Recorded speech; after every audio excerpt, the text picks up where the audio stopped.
Episode की शुरुआत दुआ द्वारा सुभान को लेकर चिंता से होती है। हमीदा उसे सांत्वना देती है। दुआ उसके साथ अपना दुख साझा करती है। वह उसे बताती है कि जब उसने पहली बार सुभान को अपने हाथ में लिया था तो उसे कैसा लगा था। उसे डर है कि उसे कुछ हो गया होगा। हमीदा उसे विश्वास दिलाती है कि उसे कुछ नहीं होगा। दुआ कहती है कि वह उसका पहला बेटा है। अगर उसे कुछ हो जाता है तो वह हैदर को जवाब नहीं दे पाएगी। वह मन्नत को उस फरहान से बचाने में नाकाम रही। वह सुभान को भी नहीं बचा सकती। वह एक अच्छी माँ नहीं है। वह अपना वादा निभाने में विफल रही।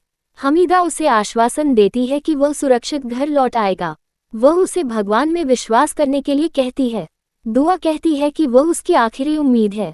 हमीदा और दुआ ने सुभान के लिए प्रार्थना की। इबादत और उसके परिवार के सदस्य सुभान की सुरक्षा के लिए प्रार्थना कर रहे हैं। उनका कहना है कि इबादत पैसे लेकर घर नहीं लौटा। क्या उसे पैसे निकालने में कोई परेशानी आ रही है? हफीज का कहना है कि बैंक से 5 करोड़ की रकम निकालने के लिए उन्हें कई औपचारिकताएं पूरी करनी होंगी। कायनात अपने बेटे के बारे में चिंतित थी।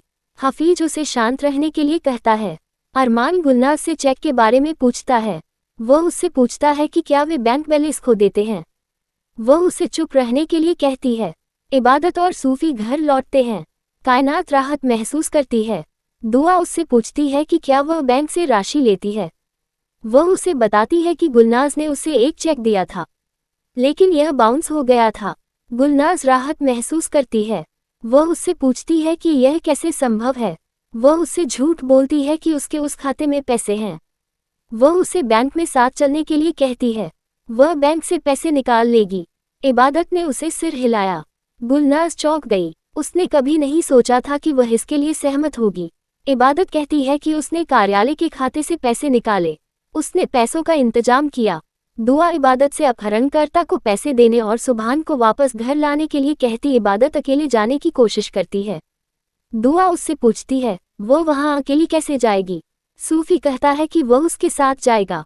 कायनात उसे रोकती है। वह शिकायत करती है कि सुभान पहले से ही खतरे में है।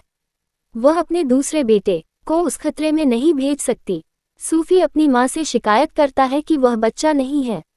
उसे अपने भाई की रक्षा करनी है। अगर सुभान यहाँ होता तो वह इबादत को इस स्थिति में अकेले नहीं भेजता। उसे इबादत की रक्षा करनी है। कायनात अपना आपा खो देती है। वह उससे घर में रहने की मांग करती है। वह उसे बाहर भेजने से इनकार कर देती है। दुआ कहती है कि इबादत अकेले नहीं जाएगा। वह अरमान को घूरती है। अरमान कहता है कि वह उसके साथ जाएगा। सुभान उसका भाई है। वह उस स्थिति से बचना चाहता है। वह ऐसा व्यवहार करता है जैसे उसे सिरदर्द हो। वह कहता है कि वह इबादत के साथ नहीं जा सकता। इबादत दुआ से उस पर विश्वास करने के लिए कहती है। वह सुभान को वापस घर ले आएगी। मन्नत कहती है कि वह उसके साथ जाएगी। वह जानती है कि उसने उसे गलत समझा था। उसे अपने जीवन में कुछ अच्छा करने का मौका मिला। दुआ उन्हें सुभान को घर वापस लाने के लिए कहती है। बाद में मन्नत इबादत से कहती है कि वह डिक्की में छिप जाएगी। दुआ इबादत से खुद और मन्नत का ख्याल रखने के लिए कहती है।